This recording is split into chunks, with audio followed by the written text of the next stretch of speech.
en este momento sirviendo en Iglesia 1, una iglesia donde también hemos tenido el privilegio y la alegría también, porque para nosotros eso es de ser también la casa y el hogar de algunos misioneros de OM que se congregan con nosotros allí, así que para nosotros es una alegría eso. Y eso, así que no sé si necesitaremos introducción, pero básicamente eso. ¿Alguna otra cosa más? ¿No? Nada más, perfecto. Bien, bueno, algo más. Soy casado con Priscila, me habría encantado que me hubiera podido acompañar, pero no podía por razones de trabajo, y tengo 2 hijos, Agustín y Sofía, así que tienen 10 y 8 años respectivamente, así que eso. Bueno, los sillones son muy cómodos, ¿sí? Me imagino que es por eso que se sientan ahí y no porque quieren estar lejos de mí, ¿no? Okay. Vamos a tratar este tema, por favor, que no sé quién puede hacer el clic. Gracias. Ahí cuando yo les vaya diciendo. Vamos a hablar de homosexualidad, una visión cristiana. ¿Cuál es la idea de esto? ¿Me puedes dar la hora, por favor? Sí, bien. Primero, yo voy a decir algunas cosas, voy a hablar como, tal vez algunas cosas ustedes van a decir, ay, qué obvio lo que está diciendo, les pido disculpas en algunas cosas que yo digo son como súper obvias, pero yo quiero como que partamos todo como bien de cero, ¿ya? Y así, de manera como nivelar desde abajo, ¿sí? Y de ahí vamos a ir tratando algunos conceptos tal vez un poco más amplios. Pero lo primero, creo que es bueno no confundir las palabras. He escuchado mucho en los medios evangélicos hablar de homosexualismo. Y yo creo que hay una diferencia entre el homosexualismo y la homosexualidad, una diferencia que todavía no la puedo identificar muy bien, pero solo sé que homosexualismo suena un poco ofensivo. El hecho de que diga ismo también da a entender como si fuera casi como automáticamente asociarlo con una cosa como ideológica, y no necesariamente es así, ¿sí? Entonces hablemos más bien de homosexualidad, ¿sí? Y vamos más adelante a mostrar, ahí yo quiero mostrar el cuadrito de las 3I, que lo quiero mostrar al final, que nos va a ayudar un poquito a identificar algunas diferencias que son importantes allí con respecto al tema homosexualidad. Y vamos a ver que hoy tal vez podemos hablar de 3 aspectos distintos, aunque interrelacionados, pero distintos, a los cuales podemos hablar de homosexualidad. Bien, así que una visión cristiana de la homosexualidad. Si es una visión cristiana, vamos a partir entonces desde la Escritura, desde la Biblia, que es la palabra de Dios, tratando de comprender lo que la Biblia nos dice al respecto. Así que, ahora sí, si es posible, gracias, uno más y uno más. Ahí. ¿Conocen ese versículo? 1 Corintios 6, 9 y 10. Si no lo conocen, es bueno que lo guarden. Ese versículo dice, ¿no saben que los malvados no heredarán el reino de Dios? No se dejen engañar, ni los fornicarios, ni los idólatras, ni los adúlteros, ni los sodomitas, ni los pervertidos sexuales, ni los ladrones, ni los avaros, ni los borrachos, ni los calumniadores, ni los estafadores heredarán el reino de Dios. Ok, a veces a uno le puede parecer que no comprende bien lo que dice la Biblia, porque nosotros tenemos ideas preconcebidas antes de acercarnos a la Escritura. Lo que nosotros necesitamos entender es una cosa muy clara: si la Biblia lo dice es verdad, porque es la palabra de Dios y se acabó, punto, eso es así. El punto es que la Biblia tiene que ser entendida como cualquier texto tiene que ser entendido, con un contexto. Ninguno de ustedes tomaría la carta de su pololo o de su polola y leería solo la última frase y se quedaría con eso, ¿no? Sería absurdo. Si yo quiero entender lo que mi pololo o mi polola me está escribiendo, yo quiero leer la carta completa para entender por qué ese párrafo que dice al final dice eso y por qué me está diciendo eso. Con la Biblia es exactamente lo mismo.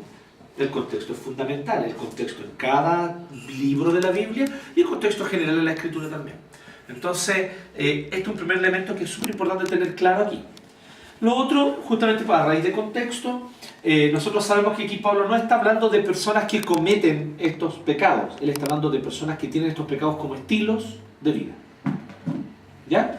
Guarden eso porque eso es muy importante. Ustedes saben, por ejemplo, ahí que habla de adúlteros. ¿Y qué hizo Jesús con la mujer adúltera? La perdonó. ¿Por qué? ¿Qué es lo que ustedes pueden incluso deducir a partir de la Biblia, de la Escritura en general? ¿Por qué Jesús la habría perdonado? ¿Cómo estaba ella? ¿Cómo estaba su corazón? Dígalo fuerte, no a ti. Arrepentido. Ah, qué bonito. Muy bien. ¿Cierto? Entonces, aquí hay que tener mucho cuidado porque la gente interpreta la Biblia sacando textos de contexto, tomando un versículo aislado y con ese versículo le da duro. Este versículo es un versículo muy usado para darle duro a los homosexuales, pero brígido, hablar contra ellos, poner carteles, ir contra, ir a las marchas. Hace un tiempo atrás, eso fue hace años, pero fue tan pésimo eso, fueron un grupo de evangélicos a protestar a una marcha gay. ¿Sí? No sé si conocieron esa historia, salió en la tele. Disculpa, ¿tú eres de Estados Unidos? Sí. Sí, bueno, en Estados Unidos pasa mucho eso. Entonces, pero aquí no tanto, gracias a Dios, ojalá que nunca pase, pero sí pasó en algún momento. Entonces, hubo una, y ahí fueron a decir, con carteles, ¿cierto? Que la homosexualidad es pecado, y entonces carteles con este versículo, ¿no? Ni los sodomitas ni los pervertidos sexuales les darán el reino de Dios, ¿cierto? Y cosas así. Y entre medio, en un momento, se genera una discusión, uno de los tipos que iba marchando le habla al evangélico, el evangélico viene, toma una piedra, ¡fa! Y le tira una piedra. ¿Sí? Entonces, para que entendamos un poquito el contexto, ¿no? Estamos hablando nosotros de cómo a veces un versículo sacado de contexto puede ser usado casi como una consigna por no tener la comprensión básica y fundamental de que Dios reveló su palabra completa, ¿sí? Y Dios reveló su palabra con una lógica, con un contexto, etc. Entonces, lo primero entendamos esto. Aquí Pablo está hablando de personas que viven en este estilo de vida sin arrepentimiento. ¿Vamos entendiendo hasta acá? Es una primera colocación importante. Efectivamente, no heredarán el reino de Dios quienes viven estos estilos de vida sin arrepentimiento. Porque por medio del arrepentimiento y la fe en Cristo es por cómo nosotros podemos llegar a ser salvos. Entonces, quien no se ha arrepentido de sus pecados es alguien que evidentemente aún no ha tenido un encuentro con Cristo. Entonces, la persona evidentemente, y mientras no tenga ese encuentro con el Señor, está condenada. Es una realidad. Entonces aquí no es salvación por obras, sino salvación por fe, solo que por gracia mediante la fe, como la Biblia enseña claramente, solo que el hecho de vivir en estilos de vida como esos, sin arrepentimiento, revelan que no hay fe en ese corazón. Porque esa persona no siente arrepentimiento y no vive el arrepentimiento. Entonces hasta aquí nosotros tenemos una idea más o menos clara con respecto a esto. Pero teniendo eso claro, decimos, bueno, ninguno de ellos heredará el reino de Dios. Y aquí hay dos palabras: sodomitas y pervertidos sexuales. ¿Ya? Esas palabras son dos palabras en el griego, que es la lengua original en la cual escribió el apóstol Pablo. En el caso de sodomitas la palabra es arsenokoitai. ¿Por qué digo la palabra en griego? No es para decirle a usted, oye, soy griego, la idea es, fíjense en la palabra, arsenokoitai. ¿Se fijan que está la palabra coito entre medio? ¿De dónde viene nuestra palabra coito castellana? Que proviene del griego. Arsenokoitai significa que tiene relación sexual fuera de la naturaleza, ¿sí? Entonces, o de manera contraria al modo natural, ¿sí? Significa un coito antinatural, por así decirlo, de alguna manera. Entonces, quienes practican el coito antinatural son los sodomitas. La palabra sodomía no está literalmente ni en el hebreo ni en el griego, no existe. Existe la palabra de una ciudad que se llama Sodoma. Y entonces después se usa, y hasta el día de hoy incluso se usa, es una palabra técnica, usted la puede buscar en el diccionario de la Real Academia Española, que el sodomizar tiene que ver con violentar a alguien o con violar a alguien, especialmente a partir de la penetración anal, ¿sí? Ese es específicamente el acto de sodomizar, que durante un tiempo incluso fue un acto penado por ley. No sé si ustedes sabían eso, pero la sodomización fue un acto penado por ley, ¿ya? Y creo que en algunos países todavía. Pues bien, entonces, de ahí por eso los traductores usan la palabra sodomita, ¿sí? No se refiere a las personas que habitan en una ciudad llamada Sodoma, sino que se refiere a los que practican la sodomía, ¿sí? O arsenokoitai, que practican de manera activa la relación sexual fuera de la naturaleza o contraria a la naturaleza. Luego hay una siguiente palabra, ni los pervertidos sexuales aparece ahí traducido. Es una palabra griega que es malakoi. Y esa palabra, esa la digo simplemente para diferenciarla, no tiene, pero malakoi significa una identificación sexual fuera de lo que Dios te creó, Dios te creó hombre y mujer. O mujer. Hombre y mujer. Dios te creó hombre o mujer. Estoy contradiciendo todo ahora. Dios te creó hombre o mujer. Entonces, la manera como Dios nos creó es completa, es integral. Nuestro cuerpo refleja lo que somos. Nuestro cuerpo es parte de lo que somos. Es un todo holístico y completo. Esta idea de que el alma es mi verdadera identidad y mi alma vive dentro de mi cuerpo y mi cuerpo es como la cárcel de mi alma, eso es mitología griega. Eso no es cristianismo, eso no tiene nada que ver, en la Escritura no hay absolutamente ningún indicio de que se piense de esa manera en la Biblia. El pensamiento cristiano no cree que el alma vive adentro del cuerpo como si el cuerpo fuera una cárcel para el alma. Nosotros creemos, como la Biblia dice, que Dios creó alma y cuerpo y vio Dios todo lo que había hecho y era bueno. Todo.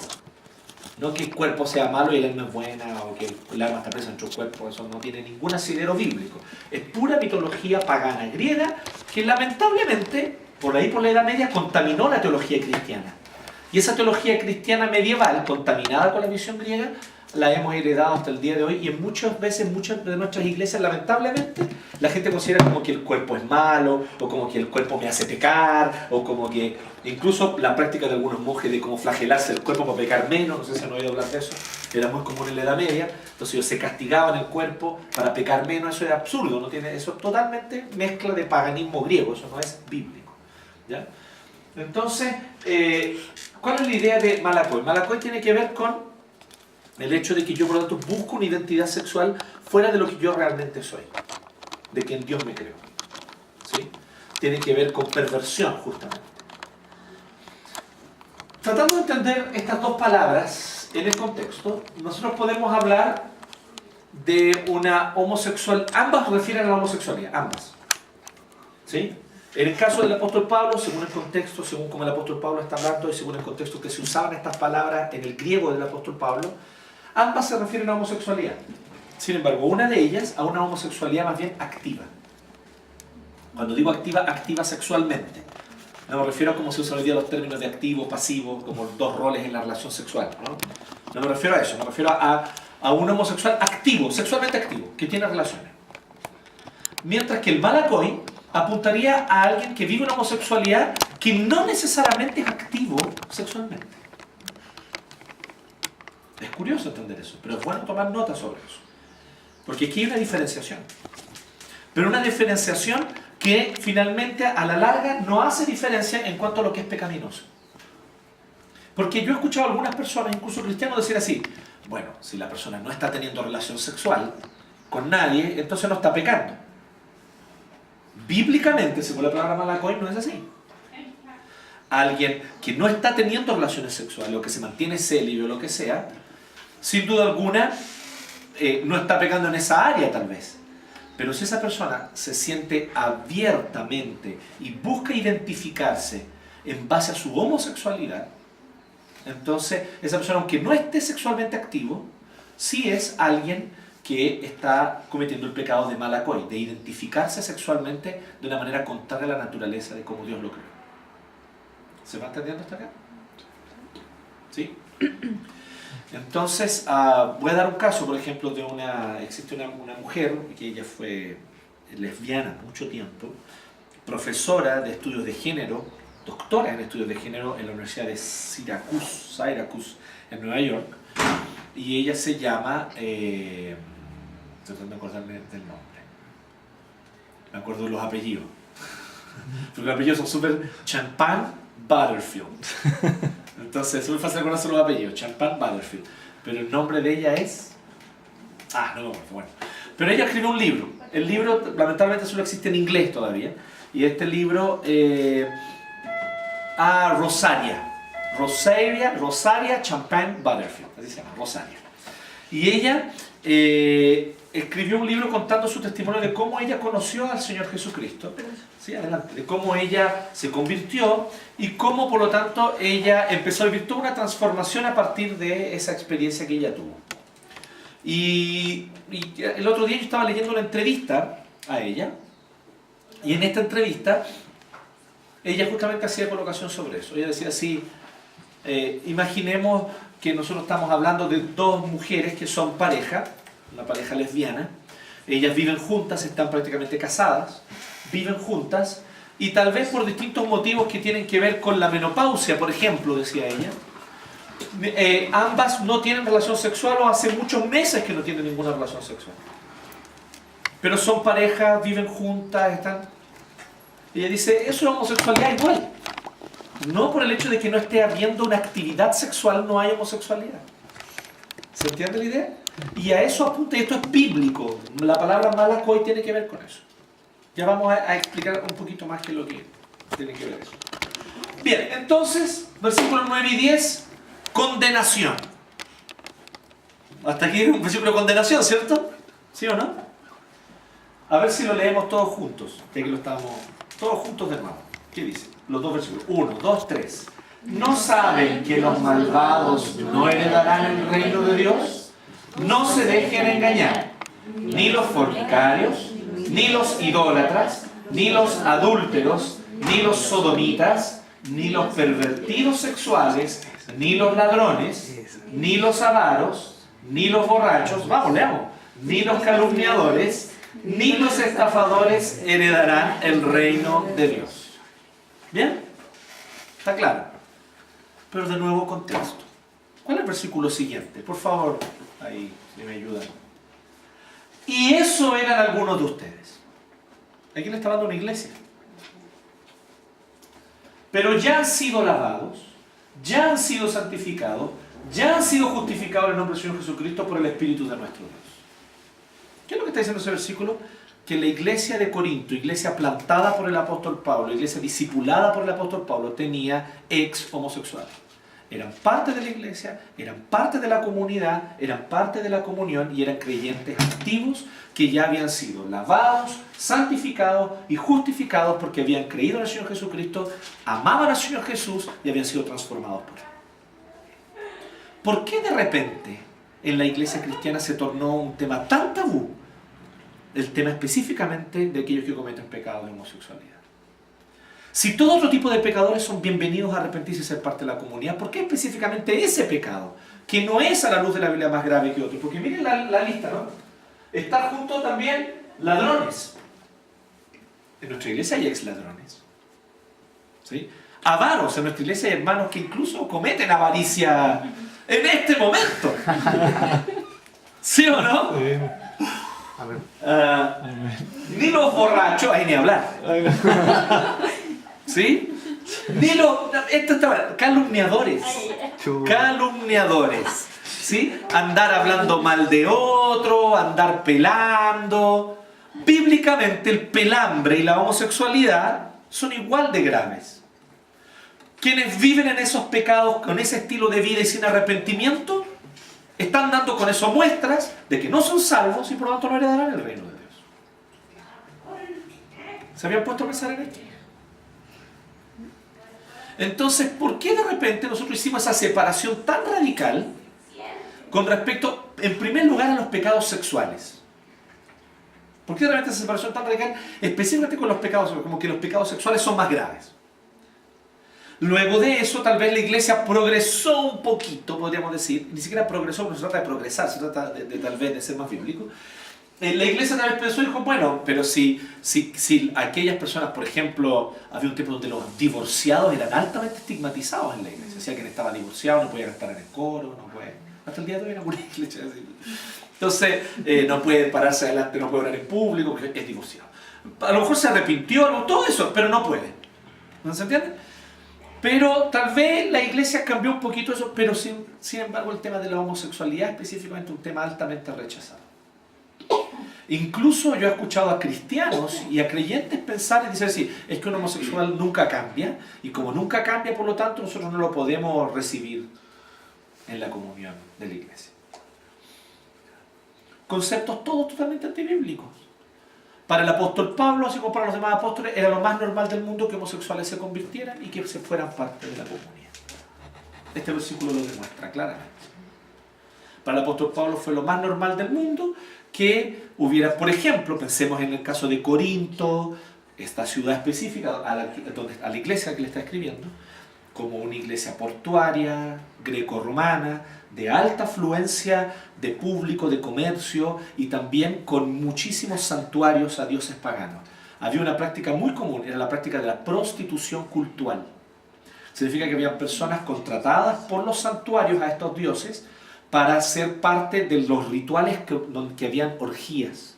Y en esas orgías habían tanto prostitutas como prostitutos cultuales, con los cuales tanto varones como mujeres, ¿cierto?, tenían relaciones sexuales en un contexto de una orgía como forma de adoración a esos dioses y como forma de catarsis colectiva para descargar de alguna manera sus emociones. Y eso era parte de los cultos, de los rituales. El apóstol Pablo plantó una iglesia en medio de ese tipo de ciudad. ¿Me sigue la idea, no? Esta semana está el escándalo con el libro de la Toa. ¿Han visto noticias o no? Yo no estoy diciendo que el libro es fantástico, maravilloso, yo no digo eso, yo lo encuentro horrible. Lo leí. ¿Ustedes lo leyeron? Léanlo. No tengan opinión sin leer las cosas, eso es pésimo, es una mala costumbre evangélica. Léanlo, está disponible en internet, léanlo. Yo lo leí entero. Después de leerlo me formé una opinión, ¿sí? Y lo encontré pésimo. Algunas cosas no tan malas, algunas cosas encuentro que exageraron, pero hay algunas cosas que me dejaron medio preocupado del libro. Más que lo que dice, lo que no dice el libro me dejó medio preocupado, algunas cosas ahí. Pero bueno, está un escándalo y los cristianos se quedan locos. ¿Y qué haríamos los cristianos si fuéramos el apóstol Pablo en Corinto? O sea, no predicaríamos, porque nos pasaríamos discutiendo en la tele y en el diario, ¿me entiendes? Nos falta la visión misionera de Pablo. Pablo entendió, y a nosotros nos cuesta hoy entender que nuestras propias ciudades y nuestro propio país es un campo misionero. Si la gente allá afuera de la iglesia ya no piensa más como pensaba antes, los valores cambiaron, todo cambió alrededor nuestro. Me estoy repitiendo a mí mismo. ¿Sí? Entonces la gente cambió, y cambió hace rato, y están cambiando a una velocidad enorme, y la iglesia no se está dando cuenta, y lo máximo que tenemos nosotros a decir es: reclamemos contra eso, hablemos en el gobierno. Si no hay caso, si esto no tiene vuelta, esto va a ir así, y va a seguir, y va a volver a repaganizarse la cultura occidental, como era de pagana en el tiempo del apóstol Pablo. Entonces el desafío es cómo nosotros vamos en este contexto a predicar el Evangelio, cómo nosotros vamos a vivir como comunidades cristianas. Y aquí está claro el tema. Nosotros, por lo tanto, somos invitados a partir de este texto a entender y a recuperar. No es nada nuevo, yo no quiero invitar a ustedes a innovar en nada. Por favor, no salgan de aquí diciendo que el pastor Jonathan tenía una visión progresista, porque yo odio el progresismo. Yo no quiero nada con el progresismo, yo quiero que volvamos a la Escritura. Y bíblicamente, volviendo al tiempo del apóstol Pablo y a la visión bíblica del apóstol Pablo, homosexuales se convierten y son parte de la comunidad. Y la iglesia los acoge, los recibe, los entiende, comprende sus luchas, ora con ellos, ora por ellos, camina con ellos. Así como lo hace con alcohólicos, así como lo hace con ladrones, así como lo hace con estafadores, con todo lo demás. Así como lo hace conmigo y con cada uno de ustedes. Que somos pecadores con tendencias pecaminosas dentro nuestro que a veces nos superan, ¿o no? ¿O todos nosotros tenemos nuestros pecados resueltos? ¿Los dejamos todos atrás y ahora somos perfectamente santos? ¿Ustedes se atreverían a decir eso de sí mismos? ¿No hay tentaciones en sus vidas que son más recurrentes que otras? Entonces, ese es el punto. Somos todos pecadores, arrepentidos, salvados por gracia, caminando un camino junto con Cristo y junto con la comunidad cristiana buscando ser fieles al Señor. Y en eso somos todos iguales. ¿Sí? La vieja peladora, ¿cierto? El caballero avaro y el homosexual. Todos iguales. ¿Se entiende? Entonces, esa es la lógica, recuperar una visión bíblica. ¿Bien? A partir de aquí yo quiero hacer algunas reflexiones y vamos a hablar de algunas cosas. Este es un texto solamente introductorio, quise enfocarme en este texto porque me parece que es el más claro. Hay muchos otros textos que hablan sobre esto y voy a mencionarlos. ¿Ya? Entonces tratemos de avanzar más rápido de aquí en lo que... ¿Qué hora es ahora? Por favor, Ricardo. Un cuarto para las 8. Oh, Dios mío, ¿cuánto tiempo pasó? Vamos a lo siguiente. Primero, ¿qué es lo que dice la Biblia sobre homosexualidad? Vamos a los hechos concretos. ¿Qué dice la Biblia? Primera cosa, por favor. En el Antiguo Testamento, la práctica homosexual es vista como abominación a Dios y manifestación de idolatría. Eso es claro. La Biblia muestra, Génesis 19 del 1 al 8, por ejemplo, nos cuenta la historia de los Sodoma, de los sodomitas, de los verdaderos sodomitas, ¿no? Así, el gentilicio de habitantes de Sodoma. Entonces, aquellas personas que habitaban en Sodoma tenían una característica que nosotros todos conocemos la historia de Sodoma, ¿cierto? Sodoma y Gomorra. ¿Cómo se imagina Sodoma? ¿Cómo la gente se imagina? ¿Cómo aparecen las películas? Sodoma y Gomorra aparece como una gran marcha gay. ¿Han cachado eso, no? ¿Sí o no? La gente me dice, ¿cómo era Sodoma? No, habían drag queens con plumas, ¿cierto? Y cantaban Gloria Gaynor todo el día. ¿Sí? No es eso. O Queen, ¿cierto? Entonces, no. Sodoma, usted tiene que quitarse esa imagen de Sodoma. ¿Usted sabe cómo era Sodoma? Era como la cárcel. ¿Alguno de ustedes ha ido a la cárcel, a visitar la cárcel? ¿Han tenido la oportunidad de ir a predicar a una cárcel? ¿Han oído cómo es una cárcel? Ya, en la cárcel existe una práctica muy común hasta el día de hoy, que es sodomizar al que recién llega, para someterlo. No porque sean homosexuales y sean locas. Los locos son rudos, son duros y van a matar si es necesario matar para mantener su territorio y su poder, ¿sí o no? ¿Han visto? Había una serial antes, Oz. ¿Se acuerdan de la serial Oz? Que era una serial sobre una cárcel, ¿no? Ok, ahí los perdí. Entonces, olvídense de la serial. Pero sabemos cómo es una cárcel, ¿sí? Entonces la cárcel en realidad es un sitio de violencia donde el más fuerte vence. Y una manera de poder humillar y mostrar que soy más fuerte es violar al compadre que llega. Eso era Sodoma. Quítese de la cabeza esa idea de que Sodoma era como un club nocturno gay. Pero todo el día, ¿entiendes? No es eso, ¿sí? Sodoma tenía la lógica de una cárcel. El más fuerte gana. Y sabemos eso porque la Biblia da más indicios sobre Sodoma. No solamente en Génesis. Hay después algunos textos de profetas que ellos hacen referencia a Sodoma. Y uno de los profetas incluso dice así: el pecado de Sodoma fue que no cuidó al huérfano ni a la viuda. Por ejemplo. O sea, si alguien era débil, como un huérfano y una viuda, que no tenían cómo sustentarse, en la antigüedad no tenían cómo sustentarse. A las mujeres no se les era permitido trabajar, en fin. Entonces, huérfano y viuda eran personas que iban a la pobreza si la ciudad, si la comunidad no los cuidaba. Bueno, en el caso de Sodoma ellos no estaban ni ahí con el huérfano y la viuda. Los dejaban morirse. Por ejemplo, entonces fijan que el pecado más grave, el pecado de Sodoma, era que ellos veían a las personas como objetos para usarlos. Las personas no eran personas para amar y para conectar. Las personas eran objetos para usar. Entonces eso con respecto a Sodoma. Levítico, los famosos textos 18, 22, 20, 13, hablan al respecto de los varones que se acuestan con varones, como aquellos que cometen pecado y abominación a Jehová. Eso, entre medio de muchas otras cosas que también son nombradas como abominación, pero nosotros sabemos que aquí hay un principio, y el principio tiene que ver con la santidad del sexo. Es muy interesante considerar esto, porque nosotros como cristianos no consideramos que el sexo sea vulgar. Algunas personas piensan, los no cristianos dicen así: oye, los cristianos tanto énfasis que le dan a la cuestión de los pecados sexuales, ¿por qué le ponen color con eso? ¿Por qué no dejan a la gente vivir su vida? Hasta cierto punto, es verdad que dejamos a la gente vivir su vida, si tampoco nosotros, pero si nos preguntan, decimos lo que pensamos, lo que creemos. Ahora la pregunta es, ¿por qué nosotros tenemos un pensamiento así sobre sexualidad? ¿Es porque consideramos que el sexo es pecado? ¿Porque consideramos que el sexo es vulgar? No, para nada. Es porque consideramos que el sexo es un don de Dios. Y es tan sagrado, Dios lo creó, que por lo tanto debe ser vivido en los parámetros de Dios.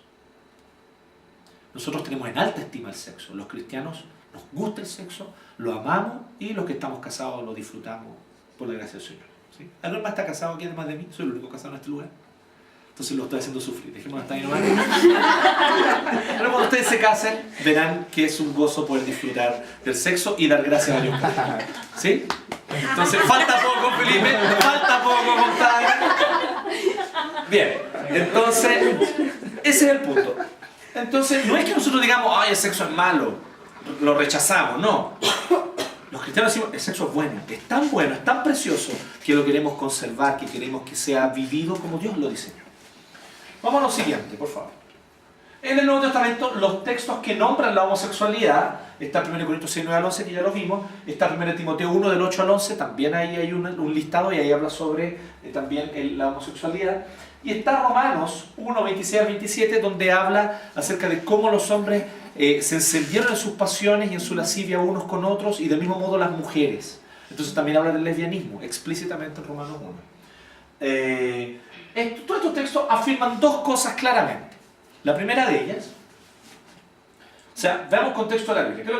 Primero, el comportamiento homosexual es tan pecaminoso como el adulterio, la fornicación, el chisme o la mentira.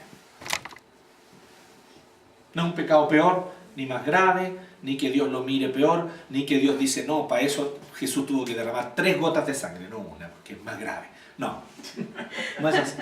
¿Sí? Segundo, que existe redención en el Evangelio para quienes han vivido en algún tipo de comportamiento homosexual. ¿Existe redención? Existe, pero entendamos bien la palabra redención. ¿Ya? ¿Qué significa redención?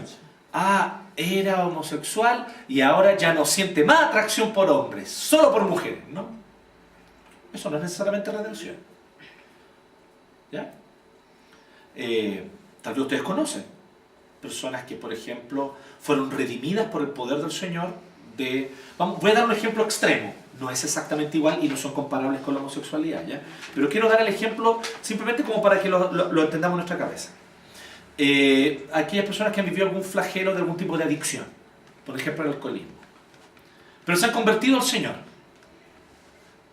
y su conversión es verdadera, de verdad, conocen al Señor, abandonan el alcohol, pero significa que nunca más tienen problemas con el alcohol. Varios de ellos incluso tienen que hacer un voto de nunca más tomar nada, ni siquiera una copa de vino para hacer un salud para el 18. Tienen que mantenerse, ¿cierto? ¿Por qué? Porque ellos saben que hay un riesgo ahí para ellos. Eso sigue siendo un tema delicado. ¿Sí? Entonces, ¿me entienden un poco la idea? A veces la iglesia no tiene la misma comprensión con quienes han vivido en otros pecados, o quienes han vivido esclavos de otros comportamientos pecaminosos. La persona se convierte, realmente cree en el Señor, pero no significa que de un día para el otro abandone ese pecado de una vez. Significa que necesita apoyo, significa que necesita un grupo de contención, significa que necesita gente que esté con él, orando con él, afirmando, significa que incluso algunas veces va a haber recaídas. Y cuando haya recaídas, lo vamos a tener que ir a buscar y traer de vuelta. ¿Sí o no? Así es con muchos otros pecados, no solamente con el alcoholismo. ¿Ya? Entonces existe redención en el Evangelio para quienes han vivido algún tipo de comportamiento homosexual, sí, así como cualquier otro pecado. Sigamos. Bien, entonces lo que dice la Biblia. ¿Queda claro, no? Ahora, desde lo que la Biblia dice, algunas reflexiones, algún diálogo aquí al respecto de esto. Voy a proponer algunas cosas. ¿Sí? Dialogando desde la Biblia quiero decir algunas cosas que quiero proponer a partir de lo que la Biblia dice. Lo que dije anteriormente, lo que la Biblia dice claramente. Ahora, a partir de lo que la Biblia dice, ¿qué podemos nosotros deducir? Todos somos pecadores. Esto significa que somos condenados de forma justa, porque Dios es un Dios justo, a muerte eterna por estar espiritualmente separados de Dios. Ahora quiero que presten atención a esto. No es que las personas se vayan al infierno por ser homosexuales. Yo sé que eso los puede asustar, pero no quiero que se escandalicen, pero quiero que entiendan bien lo que estoy diciendo. Técnicamente, bíblicamente, nadie se va al infierno por ser homosexual. La gente se va al infierno porque están espiritualmente separados de Dios.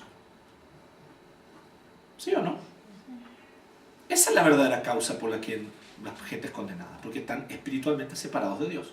Y como están espiritualmente separados de Dios, viven estilos de vida pecaminosos como demostración y como muestra de su separación espiritual.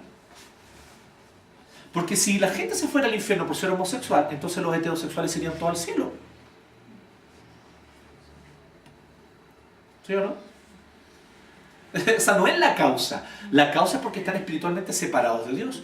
Muchas personas heterosexuales, fieles a su esposa, que son personas decentes, correctas, incluso van a la iglesia, se van a ir al infierno.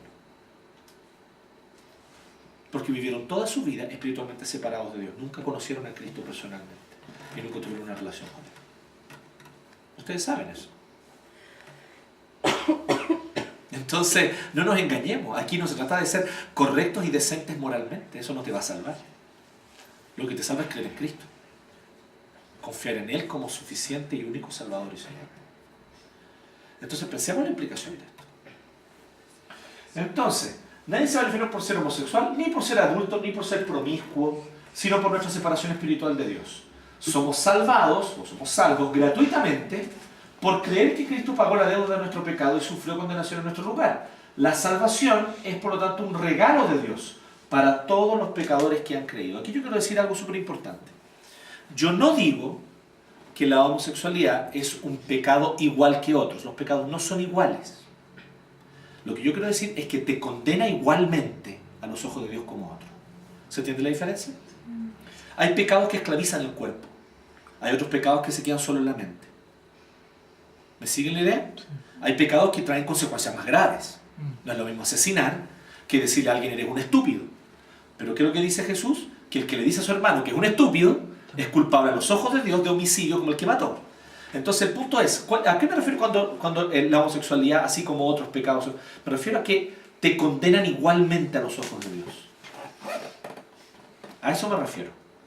A que son la demostración de un corazón que está separado espiritualmente de Dios, de un corazón que no quiere vivir conforme al diseño de Dios, de un corazón que rechaza a Dios y no quiere creer en Él. Por causa de eso pecamos. Entonces, en ese sentido son iguales. En cómo nos condenan a Dios. ¿En qué sentido no son iguales?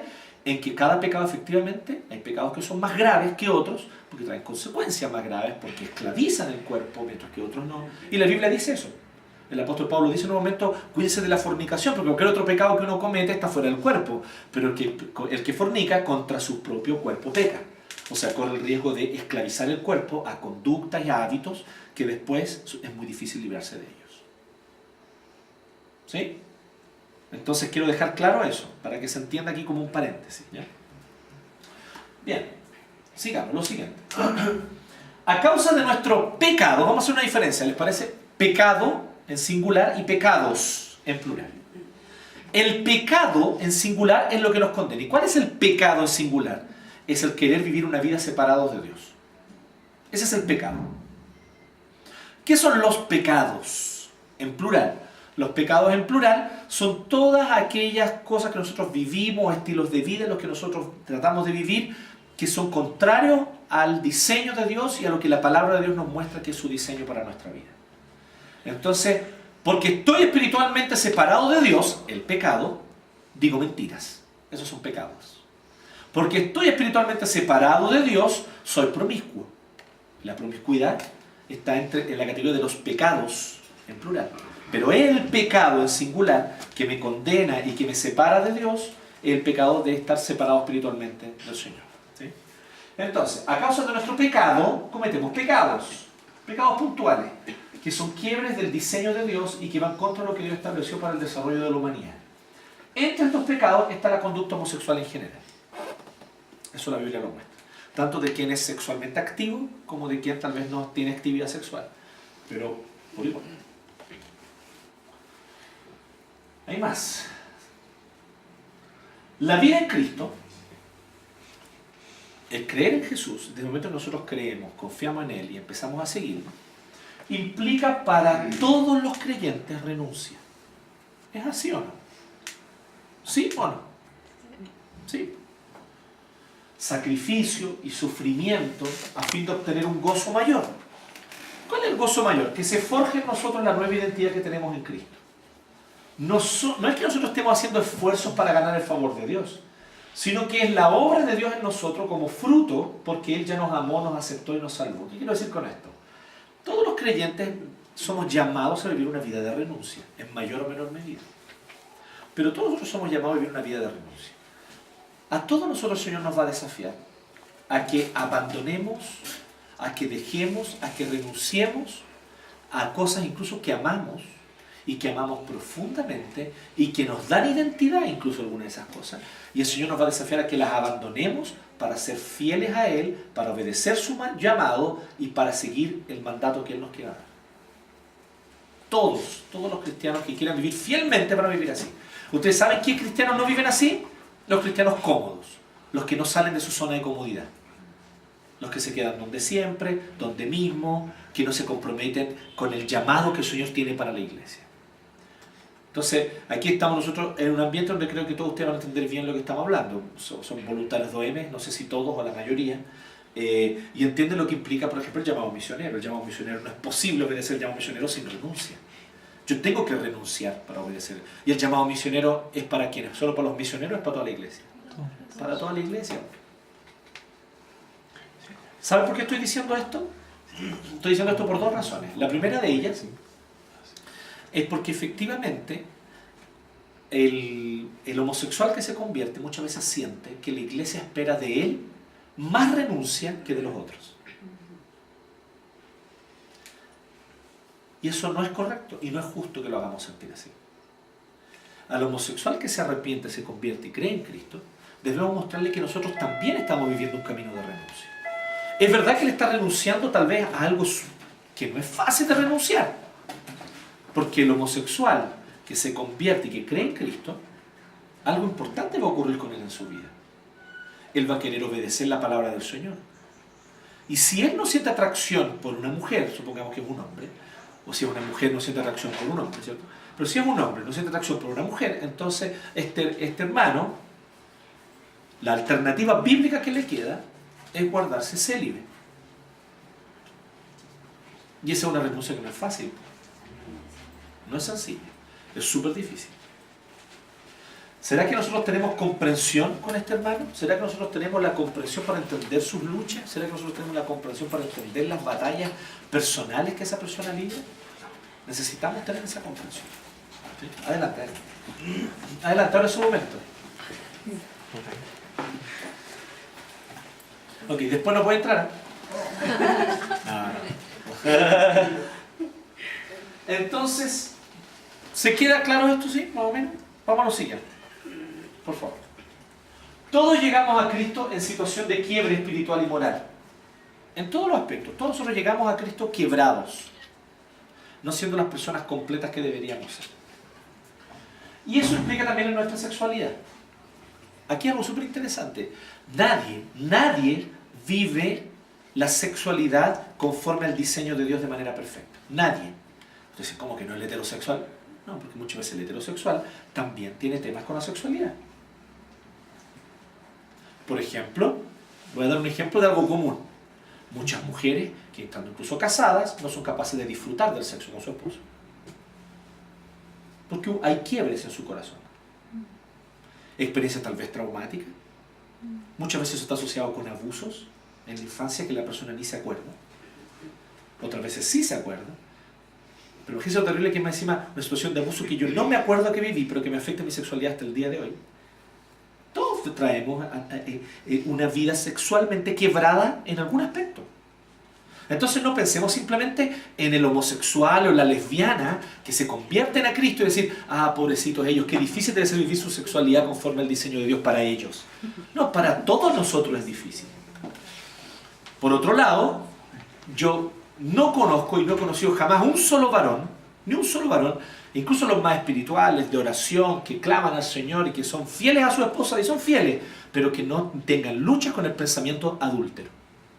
Que no les ocurra que en algún momento se les pase por la mente el codiciar a una mujer ajena.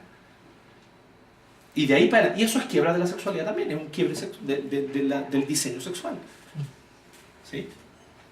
Otras veces ocurre que en la pareja, una pareja de dos cristianos, creyentes en Cristo, heterosexuales, casados, sin embargo, no logran disfrutar de la relación sexual ambos.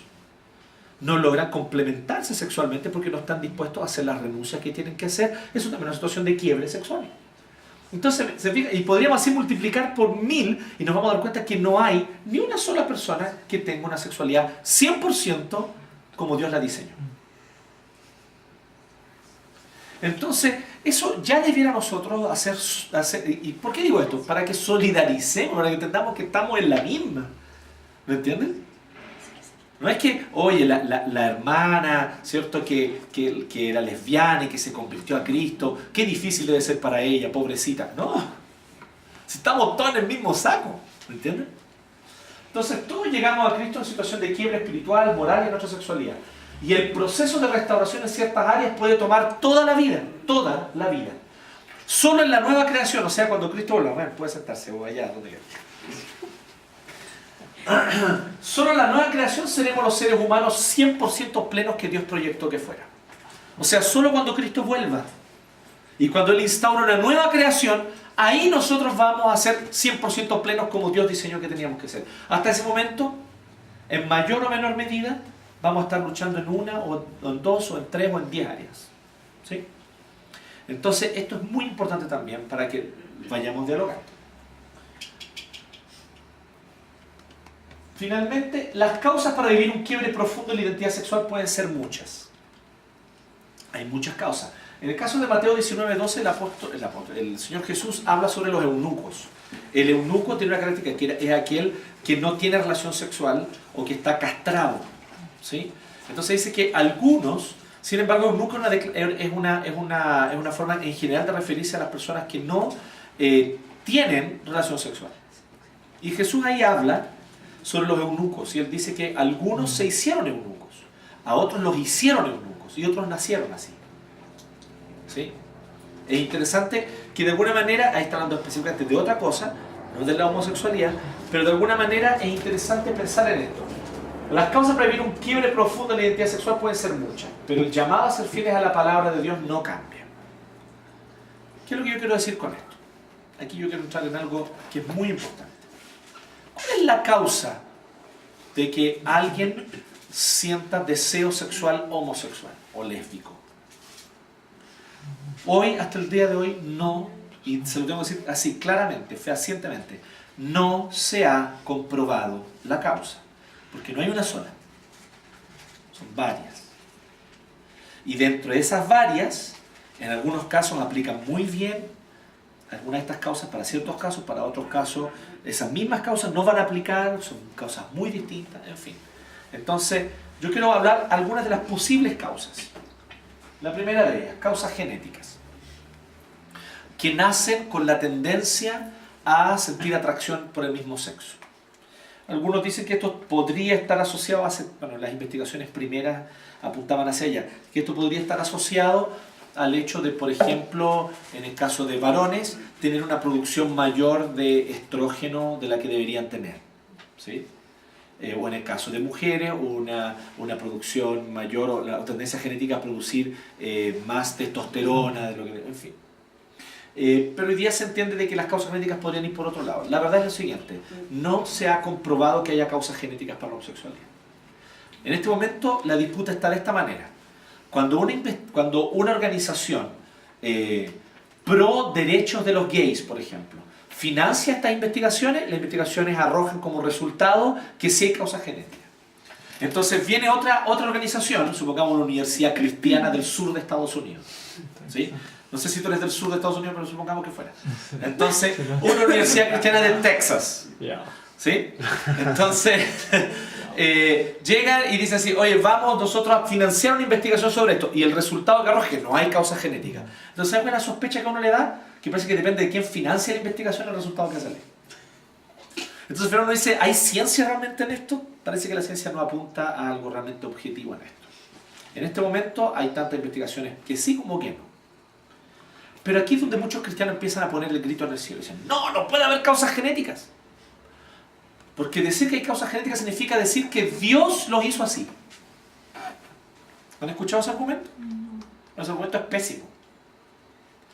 Porque, bíblicamente, después de la caída de Adán, muchas cosas en la creación que eran de una determinada manera se echaron a perder por causa del pecado. Eso se llama la caída. Y el mundo en el que nosotros vivimos es un mundo caído, y el ser humano es un ser humano caído después que Adán pecó. De ahí para adelante la humanidad es caída. Por ejemplo, literalmente, eso está en Génesis 3, Dios dice que después de la caída del hombre, la tierra empezó a producir espinos y cardos. Antes de eso no los producía. ¿Sí? Con un amigo pensamos que los virus son consecuencia de la caída. Eso es especulativo, pero... El punto es, por causa de la caída, nosotros no vivimos la vida plena que deberíamos vivir. Eso no significa que estas cosas sean pecado, no estoy diciendo eso. No son pecado, ¿sí? Pero, por ejemplo, una malformación genética no es pecado, pero es consecuencia de la caída. ¿Se va entendiendo la idea? Y cuando digo consecuencia de la caída, es consecuencia de la caída en términos generales.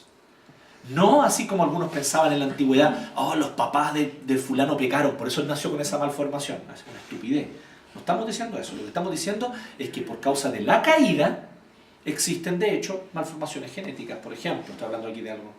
Entonces, supongamos que pudiera haber, y se comprobara que hay causas genéticas.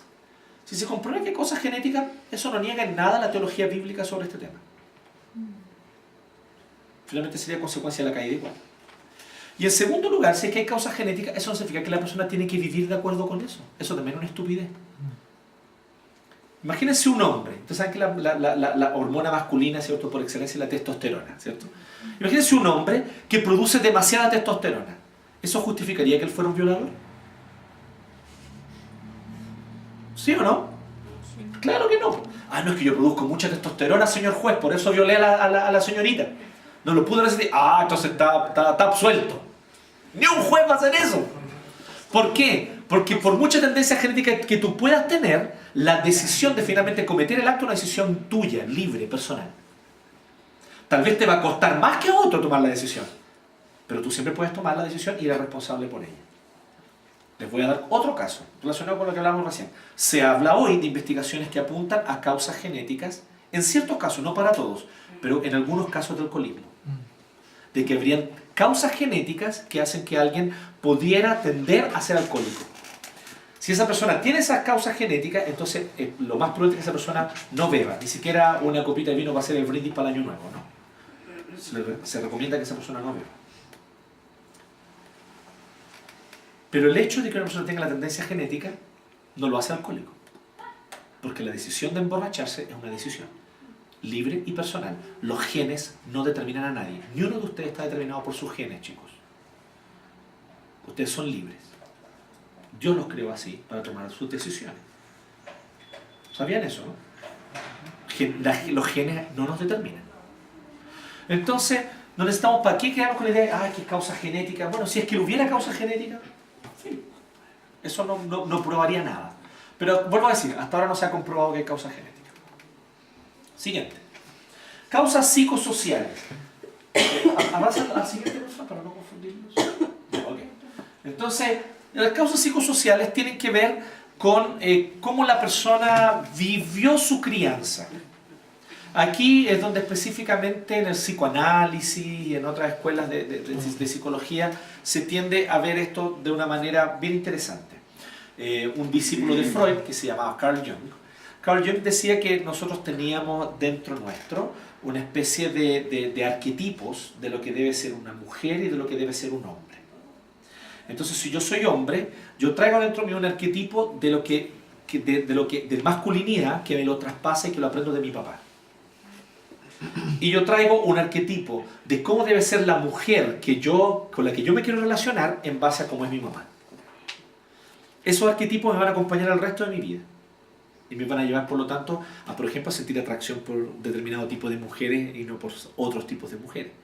Y me puede llevar también a comportarme de determinada manera y decir, así es como yo debería comportarme como hombre, versus comportarme de otras maneras que tal vez yo no voy a querer comportarme porque aprendí eso del modelo de masculinidad que fue mi papá.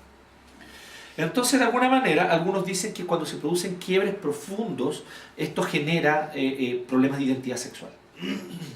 Por ejemplo, un hijo o un niño que tiene un papá distante, frío, o que se crió sin papá, de frente, y que no tuvo una figura masculina. Entonces él anhela esa figura masculina, la necesita, porque hay un arquetipo y él tiene que llenar ese. ¿Sí? Es como si fuera un frasco y está vacío, necesita llenarlo. Entonces, cuando es niño, él va a buscar mucho el cariño y el reconocimiento y la aprobación de varones adultos. ¿Ya? ¿Por qué? Porque no tiene ni el reconocimiento, ni la aprobación, ni tiene la figura masculina de un papá. Estamos hablando de un niño varón. Esa necesidad, cuando llega a la pubertad, se erotiza. Y entonces ya no es solamente, ya no es solamente el niño que busca una figura paterna, sino que ahora ya se transforma en otra cosa, se transforma en una necesidad sexual y comienza a sentir deseos sexuales por otros hombres. ¿Sí? ¿Se va entendiendo acá? Bueno, eso yo creo que es un fenómeno que, por ejemplo, está ocurriendo fuertemente. ¿Y por qué digo psicosociales? Porque no es solamente psicológica, sino también a veces hay causas sociales que acompañan esto. Como por ejemplo, si en una determinada sociedad o cultura los padres son muy abandonadores. Entonces dejan embarazada a la mujer pero se van. Entonces los niños se crían solamente con mujeres, por ejemplo. Porque no hay figura masculina en la casa. Por eso digo que son psicosociales. ¿Sí? En este tiempo, por ejemplo, yo he visto bastante en los contextos evangélicos a niñas, adolescentes sentir un fuerte cuestionamiento a su identidad sexual. Y yo creo que algo de eso podría tener que ver con esto. Es el hecho de que sus madres evangélicas, dueñas de casa, que sirven al Señor y que obedecen al marido, no son para ellas un modelo digno de imitar. Entonces cuando llegan a la pubertad, no quieren ser como sus mamás y rechazan ese modelo o ese arquetipo de mujer. Y ellas son mujeres. Eso podría generar, no en todos los casos, pero podría generar en algunos casos un quiebre que las lleva entonces a tratar de explorar la atracción hacia otras mujeres. ¿Sí? Pero estamos en el campo de la especulación y yo no soy científico al respecto de eso. Pero estas son cosas que podría haber. Está también el tema de experiencias traumáticas. Todos hemos oído hablar un poco de esto. ¿Sí? Esto tiene que ver con los laberintos del corazón un poco, o sea, cómo el corazón reacciona y trata de superar experiencias traumáticas. Aquí tiene que ver específicamente con abuso. Chicos que sufrieron abuso en su infancia o que sufrieron abuso en su pubertad, y eso evidentemente lleva en ellos a un encadenamiento tan fuerte de sus emociones que después entonces ellos sienten atracción o sienten deseo sexual hacia otros hombres, en el caso de hombres, ¿sí? Entonces las experiencias traumáticas también es un tema. Y finalmente también existen causas ideológicas, aunque ustedes no lo crean, pero existen. Y aquí estoy hablando específicamente en este caso del lesbianismo. Existe bastante el tema de ciertas mujeres que abrazan o que empiezan a vivir un estilo de vida lésbico por causa de una ideología feminista extrema. Tenemos que demostrar que no necesitamos a los hombres para nada. Que nosotros las mujeres somos fuertes, somos independientes y no necesitamos a los hombres. ¿Qué mejor manera de demostrarlo que haciéndose lesbianas? Y que ustedes no crean, hay mujeres que han tomado esa decisión, mujeres adultas toman la decisión de querer vivir estilos de vida lésbicos. Muy probablemente ya tenían algún tipo de sentir esa atracción por otras causas anteriores. Y entonces la ideología se torna una justificación, también puede ser. Solo una causa, no creo. Yo creo que siempre se mezclan los factores. ¿Podrían haber más causas todavía no exploradas? Puede ser que las haya. ¿Ya? Sin embargo, una cosa nosotros sabemos, la Biblia claramente dice que vivir en este estilo de vida es pecaminoso. Entonces, ¿qué hacer frente a esto? Y ahora, ¿cómo viviremos? Bueno, rápidamente, porque esto... Entiendo y confieso a mi comunidad cristiana claramente mi inclinación a ciertos pecados específicos. Aquí no hablamos solamente de los homosexuales. Todos nosotros deberíamos hacerlo con cualquiera sea la tendencia que nosotros tengamos. ¿Cuál es tu tendencia? ¿Ser chismoso? Confiesa. ¿Cuál es tu tendencia? ¿Al orgullo? Date cuenta de ese pecado y confiésalo. ¿Cuál es tu tendencia? ¿A la avaricia? Confiesa. Pide a la comunidad que ore contigo, que ore por ti. Y caminen juntos mientras buscas obedecer al Señor cada día más. Entonces, confieso a mi comunidad cristiana claramente mi inclinación a ciertos pecados específicos, pidiendo sus oraciones, compasión y acompañamiento. Reconozco mi incapacidad para vencer esta inclinación sin Dios y sin mi comunidad. Siguiente. Sin embargo, me niego abiertamente a definir mi identidad a partir de mi sexualidad.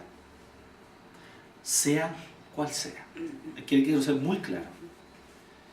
Nosotros, lamentablemente, en ciertos contextos cristianos, hay orgullo de ser heterosexuales.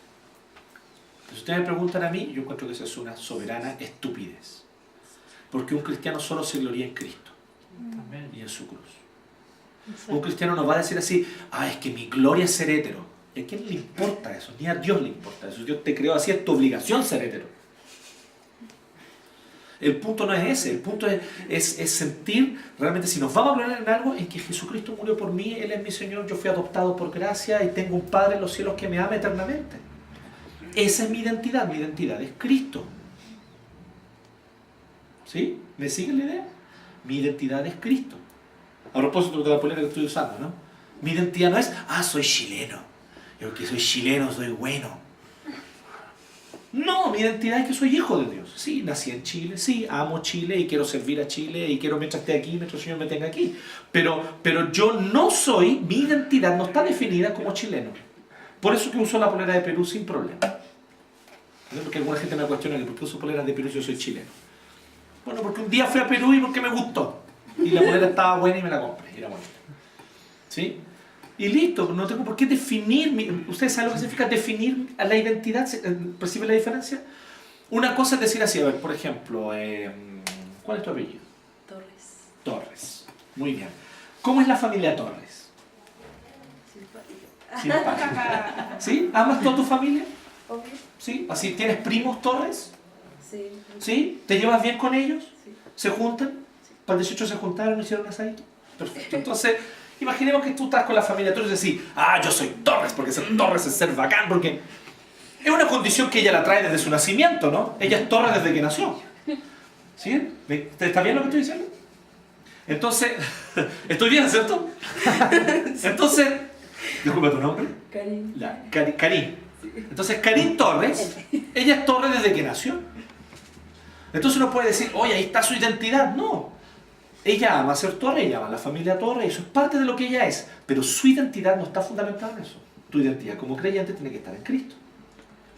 Porque puede ser que el día de mañana, supongamos, el Señor te haga un llamado radical a servirle. Y toda la familia Torres se oponga a ese llamado. ¿Cuál es tu deber? ¿Obedecer a la familia Torres o al Señor? Al Señor. Entonces vas a tener que rechazar eso y servir al Señor. Y tal vez toda la familia Torres te va a tener mala desde ese día en adelante. Por eso mi identidad es Cristo. Ok, piensa en esto en el caso del homosexual. ¿Cuál es la idea de orgullo gay? Es una soberana estupidez igual como el orgullo hetero. Eso no existe. Para un cristiano no tiene por qué existir. Yo he visto, lamentablemente son cristianos que no leen la Biblia, pero hay cristianos que de repente apoyan esta idea de que debería haber un orgullo gay para compensar. No debería haber eso. ¿Sí? Nuestro único motivo de gloriarnos es en Cristo y en la cruz de Cristo. Para un cristiano debería ser eso, solamente. Y las demás cosas son parte de lo que yo soy. No las niego, no digo eso. Son parte, pero yo no defino mi identidad a partir de ellas.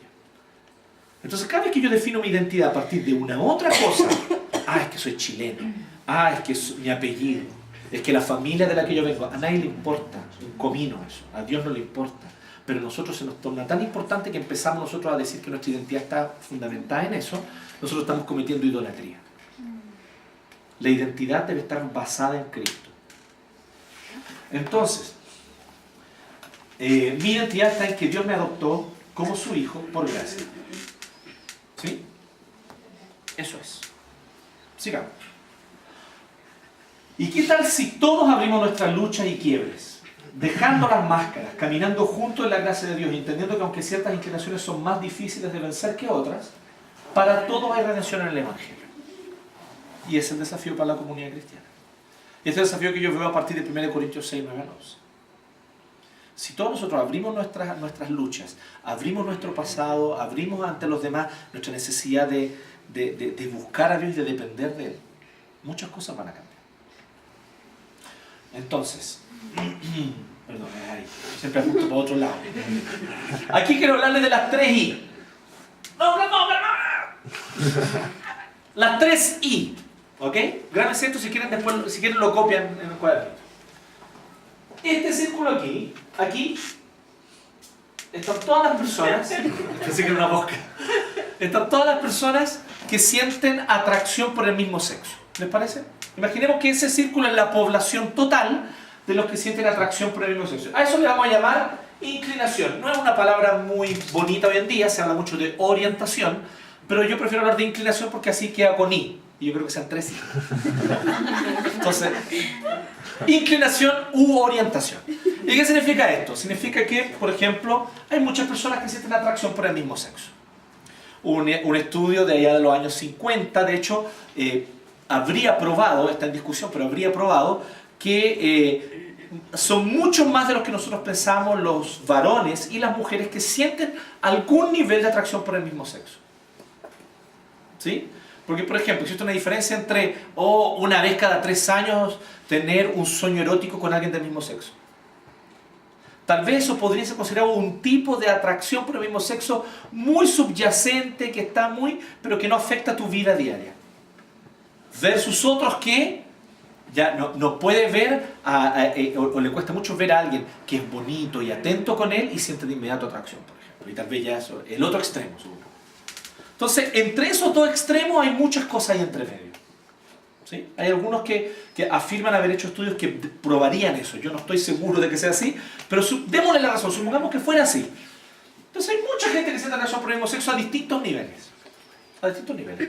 Hay personas que incluso pueden, por ejemplo, sentir una atracción por alguien del mismo sexo, o podrían sentir atracción por personas del mismo sexo, pero rápidamente rechazan la idea en su mente, en su corazón, pero son capaces de sobre todo sentir atracción por alguien del sexo opuesto.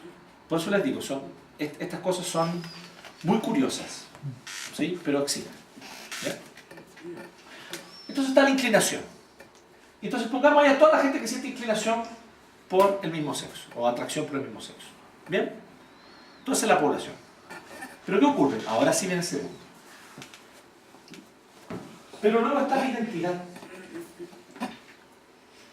De estas personas, de todo este universo, varias de ellas, tal vez muchas, tal vez pocas, no lo sé, pero varias de ellas se empiezan a identificar, a construir su identidad a partir de su atracción por el mismo sexo.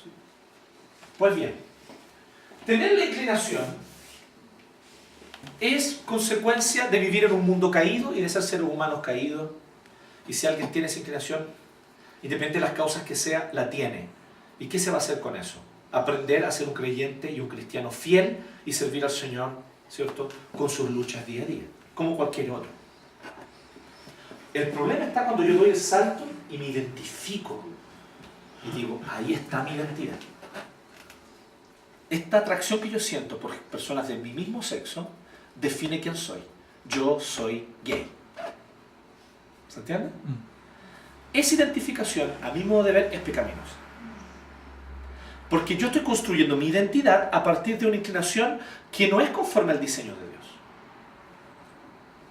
Pero si yo tengo la inclinación y lucho contra esa inclinación, estoy siendo fiel a Dios. Porque al lado mío hay un montón de cristianos que están luchando contra sus inclinaciones. Inclinación a la avaricia, inclinación al adulterio, inclinación a la promiscuidad, inclinación al chisme, inclinación a la calumnia. Y están luchando contra esas inclinaciones, buscando ser fieles a Dios. Yo estoy luchando contra esta inclinación. ¿Y cuál es mi inclinación? Atracción al mismo sexo. ¿Se entiende? Entonces, tener la inclinación no te hace un pecador y no, y hay que rechazarlo y la iglesia tiene que disciplinarlo y no puede cantar en el coro. De nuevo, ¿quién va a poder cantar en el coro? Sí, es muy importante el coro. Sin coro no hay iglesia.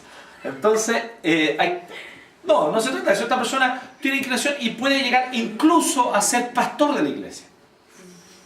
De hecho, yo conozco a varios pastores, importantes autores, teólogos que han sido de gran influencia en la iglesia y que son personas que vivieron toda su vida con inclinación de atracción al mismo sexo, sirviendo fielmente al Señor, fueron fieles al Señor, fueron fieles a Cristo y le sirvieron sin problema. O sea, no sin problema, le sirvieron a través de muchas luchas, pero le sirvieron. ¿Sí? Entonces eso no nos tiene que extrañar. Y a lo largo de toda la historia del cristianismo no ha existido. Entonces, que alguien sienta atracción por el mismo sexo no lo hace pecaminoso. Si ese cristiano lucha contra esa atracción, si ese cristiano sabe vivir fielmente al Señor a pesar de esa atracción o de esa inclinación, y si es capaz también de, no a toda la iglesia, pero a una comunidad cercana de creyentes, amigos, confiarle sus luchas para que oren con él y oren por él. ¿Sí? Sí, eso es. El problema parte aquí. Cuando dice, soy gay, entonces me quiero relacionar con otro hombre. Soy gay, entonces quiero tener una pareja, ¿cierto? O soy lésbica y quiero tener una pareja, quiero relacionarme con otra mujer como pareja. Entonces ahí ya empieza la identificación con esto. ¿Sí? De tal modo que yo empiezo a desobedecer la palabra de Dios con tal de ser quien supuestamente soy. Esto es súper curioso porque el discurso de la libertad está muy presente hoy día en las ideologías de género. La idea de que tú eres realmente libre cuando tú vives tu inclinación. ¿Sí? Pero si uno le hiciera caso a todas las inclinaciones que uno siente, ustedes se cacharían cómo sería el mundo. La gente se mataría en los tacos, ¿cierto? Los jefes amanecerían todos muertos los viernes en la tarde, ¿cierto? Porque siempre cuando estás saliendo de la oficina, el jefe te pide algo justo antes de salir, ¿cierto? Y ahí tu primer instinto es agarrar un hacha y cortarle la cabeza. Entonces imagínense que toda la gente diga, es que yo soy libre para hacer lo que siento la inclinación a hacer. Eso es una acto de estupidez, ¿no? No porque yo siento inclinación a algo, tengo que dejarme llevar o seguir esa inclinación. Muchas inclinaciones es algo bueno, sano y saludable. Vamos a poner un nombre, reprimirlas. De hecho, la palabra represión es una palabra negativa. Yo creo que simplemente es dominarlas. Ni siquiera reprimirlas, dominar. Eso es normal. Es un ser humano normal, un adulto normal, es alguien que sabe dominar sus inclinaciones. Si uno no es adulto, es niño. El niño no sabe dominar sus inclinaciones. El adulto sabe. ¿Sí? Entonces, hacia allá pasa. Y finalmente, la tercera I, por favor. La ideología. De todo este universo de gente que siente inclinación, muchos de ellos se identifican como gays o como lesbianas. Pero de todos los que se identifican como gays o lesbianas, aquí es donde viene lo interesante, no todos, de hecho, en lo que, hasta donde yo sé, son pocos, abrazan la ideología LGBT. ¿Han cachado la ideología LGBT? Gays, lesbianas, bisexuales, trans. ¿Sí? Gays, lesbianas, bisexuales, trans, y también ahora está la Q de queer, y en fin. Entonces, los que abrazan esa ideología, este es el núcleo más duro. ¿Y qué es la ideología LGBT? La ideología LGBT es una ideología, es un pensamiento político totalmente anticristiano.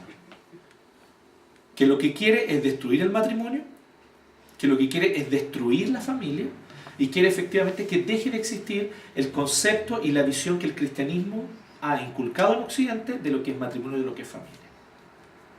Esa es una ideología. Pero yo les voy a decir algo. Esta ideología, por ejemplo, Movilache, iguales, ¿sí? ¿Han visto eso? Esta ideología, son muy pocos los gays que siguen esa ideología. De hecho, yo conozco a muchísimos que no. Incluso conozco a muchísimos que no están ni ahí con esa ideología. Incluso conozco a varios, ahí yo no sé mucho, pero conozco a varios que están totalmente contra eso. Que dicen, ¿saben qué? Si lo único que nosotros queremos es que nos dejen tranquilos. Tengo amigos gays que lo único que dicen, ¿sabes qué? Lo único que queremos es que ya no tener que andar caminando por la calle con miedo. De que si es tarde en la noche me pueden pegar. Eso es. Pero la volada de que casarnos, unión civil, la verdad es que no me importa. Conozco un montón de ellos que no están ni ahí. Les voy a dar un ejemplo. ¿Sí? Ahí va a quedar grabado, pero bueno. Son pocos los que lo dan. ¡Qué bueno! Les voy a dar un ejemplo. Marcha por la Educación 2010. ¿Cuándo fue el 2010? ¿Sí? Sí. Marcha estaban fuertes en Valparaíso.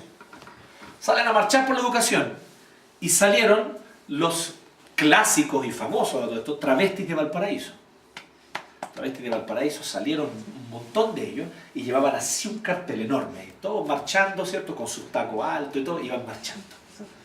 ¿Usted sabe lo que decía el cartel? El cartel decía así: mientras las élites gays se quieren casar, los maricones pobres queremos estudiar. ¿Qué es lo que le está diciendo ese cartel? No se fijen en el garabato, por favor. Piensen en lo que está diciendo el cartel. En lo que ellos están expresando. ¿Qué es lo que ellos están expresando? No estoy ni ahí con la Que no están ni ahí con la ideología LGBT. Y son los compadres que se dedican al comercio sexual homosexual. Ellos dicen, si yo pudiera haber tenido una profesión, un oficio, no me dedicaría a esto. No me interesa casarme, dicen ellos. No me interesa adoptar, no me interesa tener... Esas son ideologías burguesas que solo le interesan a los gays de clase media alta para arriba.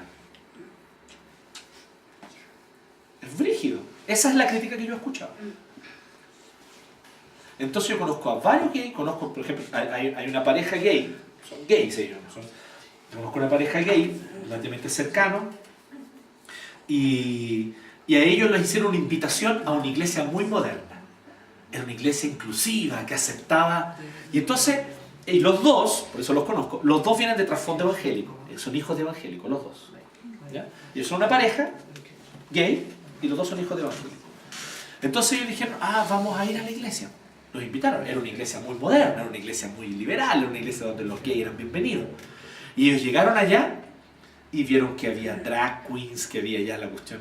Y ellos dijeron, no, nosotros no queremos esto. A nosotros no nos interesa esto. ¿Qué cosa eso? ¿Drag queens? Sí. ¿Han visto cuando se visten con plumas y hacen show con glitter? Eso es drag queens. ¿Sí? Con tacos altos. Hombres que se visten de mujer como parte de un show, imitan a una cantante. ¿Sí? ¿Has visto eso? Sí, es como una vedette, pero gay. Sí, no es exactamente eso, pero... Es una exacerbación de una representación femenina de un hombre. Exacto. Muy exagerada. Y es muy notorio que no es una mujer. Esa es la gracia. ¿Cachai? Es que esa es la gracia. Pero la gracia es que se note mucho que no es una mujer. ¿Sí?